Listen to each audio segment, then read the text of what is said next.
Welcome to today's transformative guide, where we dive deep into the hidden realms of your psyche. This isn't just another self-help video. We're unpacking Carl Jung's revolutionary method for mastering your shadow, step by step. If you've ever noticed self-sabotage, mysterious emotional triggers, or patterns you just can't break, you're in the right place. Get ready for a cinematic journey through the science, myths, and techniques of shadow integration that could change how you see yourself and your world. What if the parts of yourself you fear most secretly hold the keys to your greatest freedom? Let's start our journey with a bold question. Why do so many of us repeat old mistakes, get triggered by the same people, or feel an invisible weight we can't explain? According to Carl Jung, the answer lies not in our conscious intentions, but in the hidden world of our shadow. Jung described the shadow as the sum total of all we repress, deny, or disown, not just our shame or anger, but also our wild brilliance and raw creativity. Imagine living inside a house, but refusing to check one locked room. Most of us live our whole lives this way. Let's unlock that door, scene by scene, to see what's really lurking inside our psyche. Where does the shadow come from, and why do we spend so much energy hiding it? Jung believed the shadow forms as we grow up and learn what's acceptable in our families, cultures, even friendships. A child's wild temper, artistic flair, or sensitivity gets labeled as bad or weak, so we bury those parts deep. What adults call maturing is often just learning which parts of ourselves to exile. But those exiles never disappear. They haunt us from the basement of our unconscious, shaping what we crave and what we fear. The very traits we repress often seek expression in ways we can't control, and that's where the problems begin. Let's explore how your unique culture, upbringing, and personal story sculpt the exact shape of your shadow. Have you ever noticed blaming others for your own flaws, or getting fiercely reactive to traits in someone else? Jung called this projection, our shadow using other people as mirrors. Projection means we're often most disturbed by qualities in others that we subconsciously recognize and reject in ourselves. Think of the coworker whose arrogance drives you up the wall. Chances are, it's reflecting something unresolved within. This is psychological karmic debt at work, repeating painful patterns until you finally face what's disowned. But projection isn't all bad. It's your mind's SOS, directing you toward the hidden lesson. Let's examine how you can spot projection in your everyday life and what it's secretly trying to teach you. Once you begin spotting projections and repeating patterns, the logical question is, how do I break the cycle? Enter shadow work, the art and science of making the unconscious conscious. But here's a secret. Shadow work can't be rushed or forced. True transformation comes not from willpower alone, but from cultivating deep, non-judgmental curiosity about your own motives and fears. Iconic shadow work techniques, like journaling, dream analysis, or active imagination, offer safe laboratories for meeting your disowned parts. We'll walk through the most powerful exercises that Jung developed, but first, understand why simple awareness can shift your reality more than any quick-fix hack, if you trust the process. Let's unravel one of the most effective practices in shadow work: active imagination. Imagine sitting across from a vivid character, an angry child, a mysterious figure, or even a wild animal, and dialoguing directly with them. That's your shadow, speaking through symbol and archetype. Jung taught his patients to let these inner personalities speak, draw them, act them out, or even write them poetry. The process can be strange, emotional, and profoundly healing. In this scene, we'll explore how you can meet your shadow face-to-face and why treating it with compassion rather than judgment is the key to integration. Are you ready to meet the parts of yourself you've never seen? But what does real integration look like? It isn't a dramatic moment. It's subtle, like when you notice less self-sabotage or catch yourself before a heated reaction. Jung described integration as the sacred marriage, the conscious and unconscious working together. It's the difference between fighting your emotions and listening to their wisdom.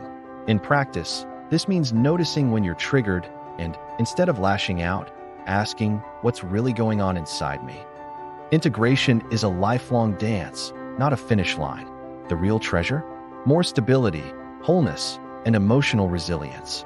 We'll share inspiring stories of people who transformed lifelong struggles by befriending their shadows. Did you know your shadow isn't just personal? Jung argued that we all inherit layers of ancestral and cultural shadow. Think of inherited family traumas, national wounds, or unspoken taboos. This shadow runs deeper than one lifetime. It's the unfinished business of generations.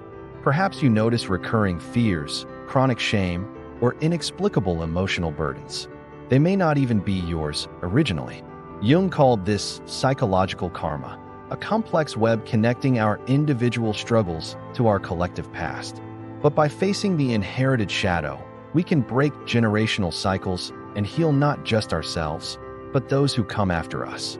Now, let's uncover some tools for working with the shadow that's bigger than you. Creative expression is a secret weapon in shadow work.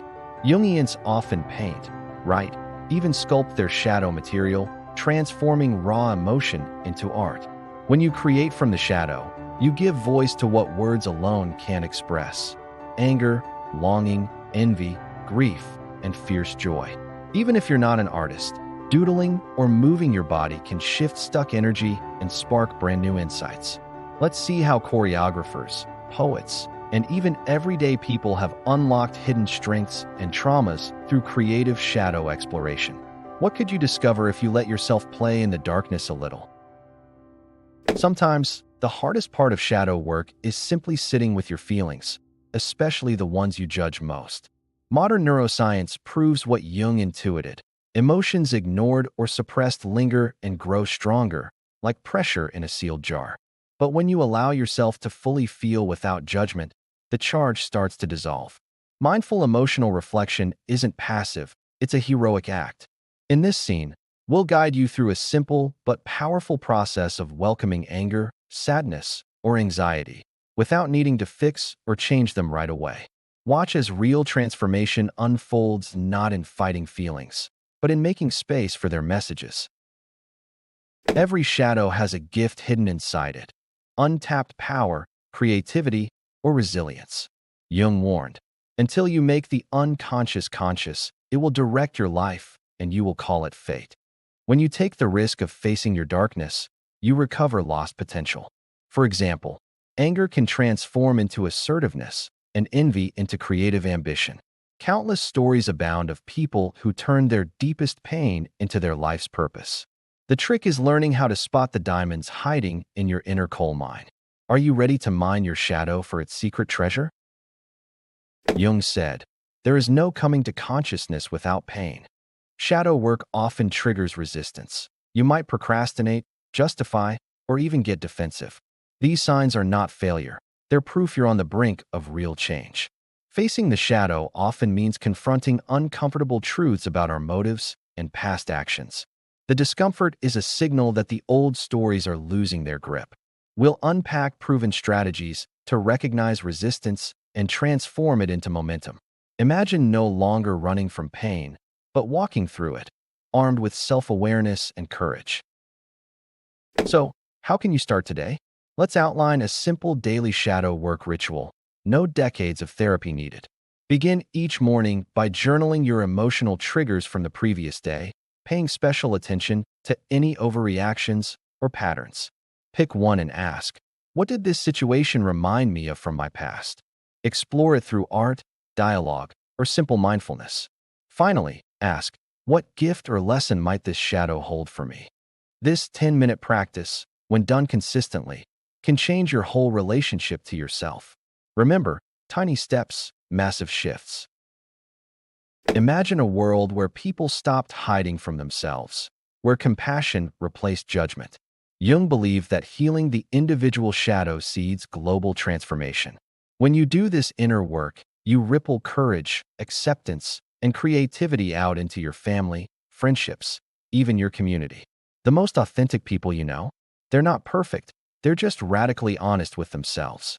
In this final scene, envision the impact you could make by mastering your shadow, not just for your sake, but as a beacon for others. Your shadow, once an enemy, becomes your superpower. You've made it to the end of this shadow journey. But mastery is never the end, it's a spiral. Every time you face a new challenge, your shadow brings new lessons. Remember, the shadow isn't a monster to defeat, but an ally to embrace. Take what resonates, leave what doesn't, and commit to just one small act of courage this week. Your journey to wholeness has already begun. Until next time, keep growing. You've just unlocked some of the deepest mysteries of your mind and spirit. But the real magic happens when you start your own shadow work journey. Share your breakthroughs or burning questions down in the comments. Your story might inspire someone else. And if you found value here, don't forget to subscribe for more guides on mastering your inner world. Remember, wholeness isn't perfection, it's self-acceptance. Stay curious, and see you in the next video.